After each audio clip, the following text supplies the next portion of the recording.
سلام علیکم برادرای عزیز. این درسی پنجمی من در سیستم اپراتیونی اندروید می باشد. خب پیش از آن که هر یک زبان آموزیم از عادی ترین برنامه ها، از ساختن عادی ترین برنامه ها شروع میکنیم. دلخواه برنامه رو آموختنش، ما در این برنامه آموختنی در همه سیستم اپراتیونی اندروید اساسا در اول به آموختنی برنامه عادی سر کرده بوده، یعنی نوشتن ابیشنی تکستی هلو ورد، دیگرش با چی ساخته بودیم؟ در کارت با تکست، کارت با صورت و خلاص دیگرش ساخته بودیم. خب امروز اگر روز تا روز درس ما با مشکلتر عمیق‌تر شدن میگیرند. خب امروز ما می آموزیم که چگونه دو عدد رو با هم دیگر جمع کنیم. من مثال می نویسم عدد دو همین دو تا با هم دیگرش جمع کردن لازم. در اینجا کنابکه حساب پخش کنیم، اگر در این نتیجه 4 می براید، یعنی که همین دو عدد چخیل جمع کنیم. من مثال 20 نویسم پلوس یک کنیم 22 می براید. خب برای خاطر این ساختن در اندروید قسمی جاواش خطی با بسیارتر کار میکنیم. رفته در درس آینده همه با مانند کلکولاتور عادی در درس آینده با پررگی همینه می آموزیم، یعنی با مانند کلکولاتور ریالی می سازیمش. میگذاریم قسم اندروید استودیو امپتی پروژکت نو می سازیم. امپتی اکتیویتی انتخاب کرده در قسم نیمش نامی برنامه می نویسیم. من مثال کلکولاتور می نویسیم. من کلکولاتور تکمه فینیش پخش میکنیم. خب پس از چند لحظه برنامه ما کشوده میشد، یعنی لایحه کار با کشوده میشد. من چخیل دیدی استودید لایحه ما به پررگی آماده گشت. در این لایحه اساسا برای ما دو عدد نمبر لازم میشد، یک عدد تکست ویو و یک عدد کنابکه باتن. خب کنابکه نمبر در اینجا نفسرش پویسک تسر می آود. من نمبر پرومد نمبر به فرم میگذاریم. نمبر یک باره به 4 طرف پیوستش میکنیم. به 4 طرف اکرام من هوریزونتال ای سنتر ورتیکال من پیوست که شد کمتر بالاش مونده. ثانی یک باره یا با هوریزونتالش با طوری کنیم، یک بار سرازه ایدیش میمونیم. من ایدی روسی بده عددی مثال عددی یک میگذاریم. نمبر دویمه چو کردین؟ یعنی عددی یک خلاص نمبر یک، ولی میگذاریم نمبر دو را. من این برای عدد دویمش می باشد. این یعنی عدد دویم در داخل می نویسیم. من به 4 طرف یا برابرش کنیم. من این به قسم بالای اکران چسبونیم و اینش به قسم پایانی.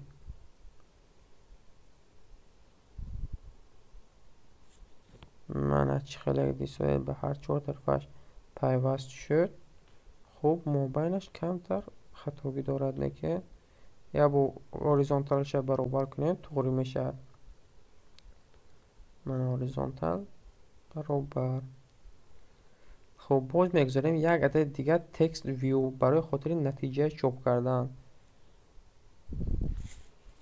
به 4 طرف میچسبونیمش. من به پایان. خب باز به بالا. من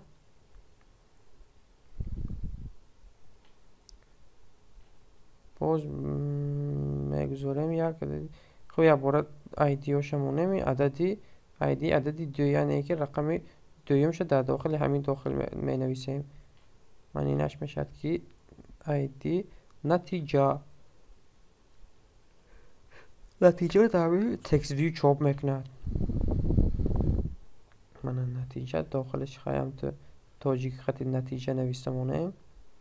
نتیجه Mana. خب با میگذاریم یک عدد دیگه باتن، یعنی knopka.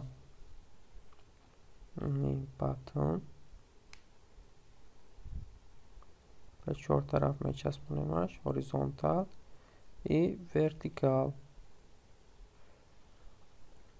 خیلی منم به قسم بالایی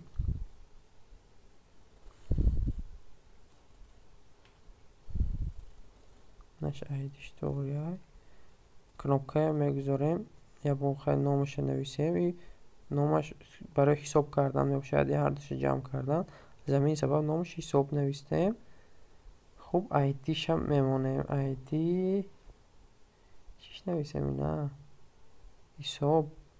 حسابش نویسیم. برای حساب کردن یک knopka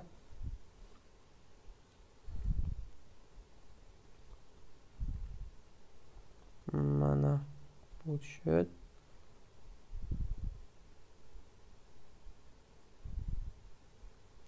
یک knopka برای پلوس ها یعنی جمع کردن اد نویسن در کره انگلیسی خطی نویسیمش فهموتر میشه. خیلی شما دلخواه نام ایدی را مونه نه که برای من فهموتر بودنش اد میباشه. اد یعنی که جمع کردن انگلیسی های.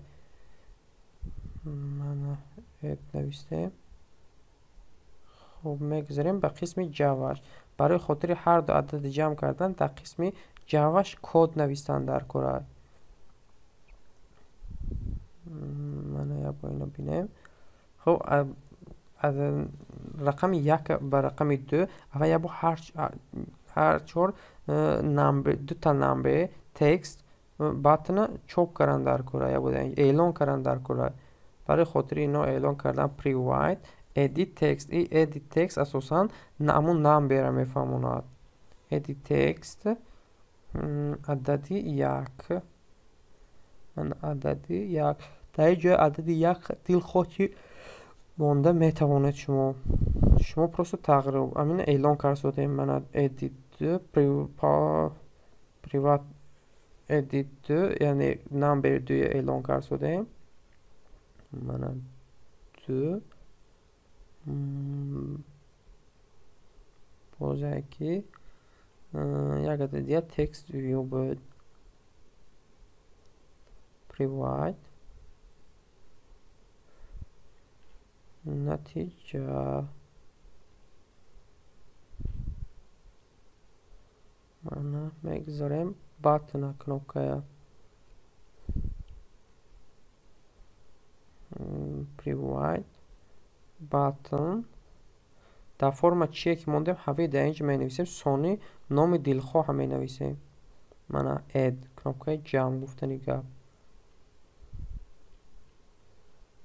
این نتیجه نه. پیش از نتیجه تکست ویو چوب نویستن در کره. من تکست ویو دیسم برامده است. من آزی اینجا انده میشد که تکست ویو یعنی کدام الیمنتی اکران میخوایی اعلان کنی گفته این. من تکست ویو نتیجه. من تکست ویو نامش اعلان کنیم. خوب در اینجا هر چهارش ایدیاش خطی جیغ میزنیم. ایدیایی که در اونجا اعلان کرده بوده همون ایدیاش خطی دعوت شو میکنیم. من اول knopka عدد یک نمبر یک برابر find view by id. من find view by id air.id air من knopka پاپکای ریس هم میفهموند. air.id id عدد یک ما گرفته مقدار نمبر یک عدد اونجا ایدیش عدد یک مونده بوده. من اینجا خودش عدد یک پر اومد. air.id یک میگذاریم نمبر دو عددی دو میگیریم برابر find view by id air.id عددی دو یعنی id نمبر دویم می نویسیم. باز میگیریم تکست ویو را. تکست ویو در بالا نتیجه گفته اعلان کرده بودیم. اینجا می نویسیم که نتیجه برابری find view by id air.id نامش натиҷа нависта будем. ID-ша ID натиҷа.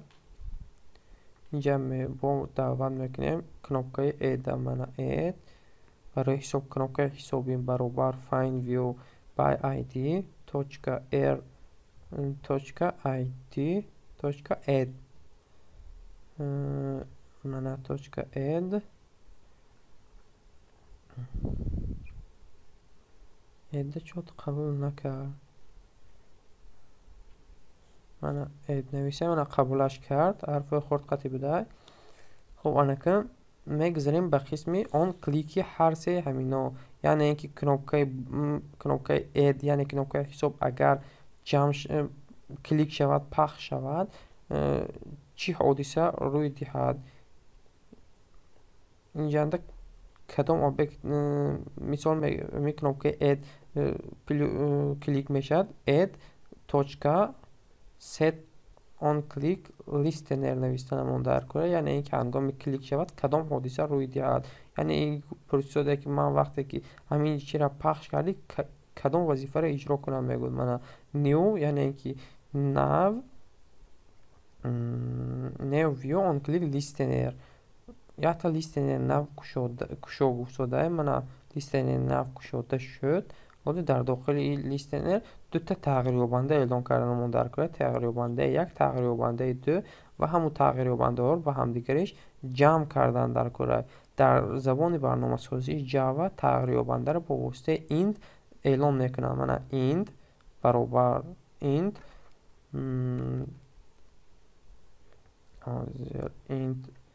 ایند نام تغییر یابنده رو اعلام میکنیم. مثال عدد یک یعنی a1 برابری نام مونده میتوانید شما جای اول پروسه تغییر یابنده اعلام کردن در کار تمام. a1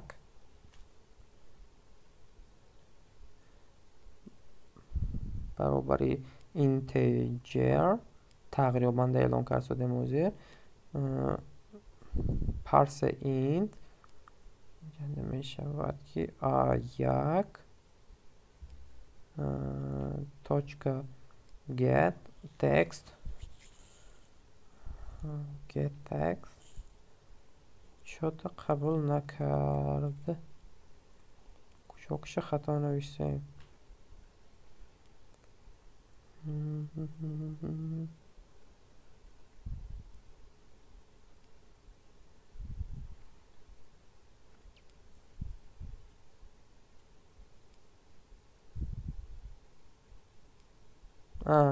این خطا عددی بالا اعلام کردگی باید پایان نویسیم. منی پریوایت edit text گفته اعلام کرده بودم که باید جای a1 در داخل قوس همون اعلام کنیم. من عدد یک خودش برآمد. این پروسه ده که تغییر یابنده a1 کدام میشه گیرم. من get text خودش قبول کرد توچکا تو string با همین یک تا دیگه تغییر یابنده دویم شه اعلام کردن در کار. من عددی دو کدام شه گیرم افتاد، یعنی عددی دو آیدی عددی دو شه نمبر دو یک گرفت شده. انتر اکو هر دی همینه جمع کردن در کار. برای خاطر هر دی اینه جمع کردن یک تا دیگه تغییر یابنده سوم اعلام کردن در کار. برای خاطر اینا رو جمع کنیم. من ایند سوم برابر چی کار کنم گفته ده کمی عدد سوم از ما در اینجا میگیریم که عدد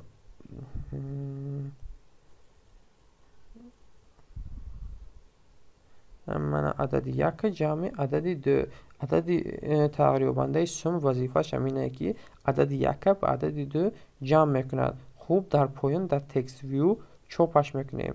تکست ویو را در بالا اعلان کرده بودیم. نتیجه گفته اعلانش کرده بودیم. در قسم اعلان کنی تغییر یابنده ها با همون نام اعلان کرده امون یعنی نتیجه انتخاب کرده عدد یکم و عدد دویم جمع میکنیم. من set text یعنی خاصیت تکست چنده همین چاپ کن گفته ده چی چاپ کردن در کار همش در داخل همین قوس می نویسیم. من نخونک نتیجه اول نتیجه نویس گفته. من نتیجه دو نقطه پلوسی бар замин натиҷа гуфтай string плюс ҳам натиҷа ва ҳам string ва ҳосили суммая чоп кун. Mana in of тағйирёбандаи сумма эълон мекунем. ҳам натиҷае гуфтаде, ҳам сумма ҳардуша чоп кун дар text view. Mana ҳам натиҷае чоп мекунад ва ҳам тағйирёбандаи сумма, яъне тағйирёбандаи сумма ҷамъ карда мебинад. Барои мисол 10 ҷамъи 5 бошад 20, 15. Аввал натиҷа менависад, маъни дохили нохӯранда натиҷа нависад, баъд суммая яъне 20 мешавад, пеш баъд аз вай эълон мекунад. Хуб, як бор компилятсияш кунем, бинем чӣ мебарорад.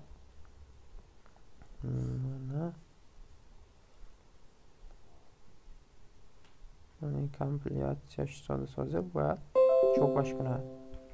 Мана чӣ хеле диди истодед, компилятсия шуд барномаи мо ба ҳамин шакл. ҳозир мебинемаш ки дуруст кор мекунад ё не. Код агар дуруст нависта бошем бояд кор кунад. Мана мисол 2 5 2 5 мешавад ки 7. кнопкаи ҳисобро пахш кунем, мана 7 баромад. Мана мисол менависем 25 53 мешавад 78. хуб, мана бародаро, ин буд барномаи панҷуми мо дар ҷамъ кардани 2 адад. худо хоҳад мо дар дарсҳои оянда ҳамин калкулятор ба таври пуррагиш месозем. хайр, то дарсҳои оянда.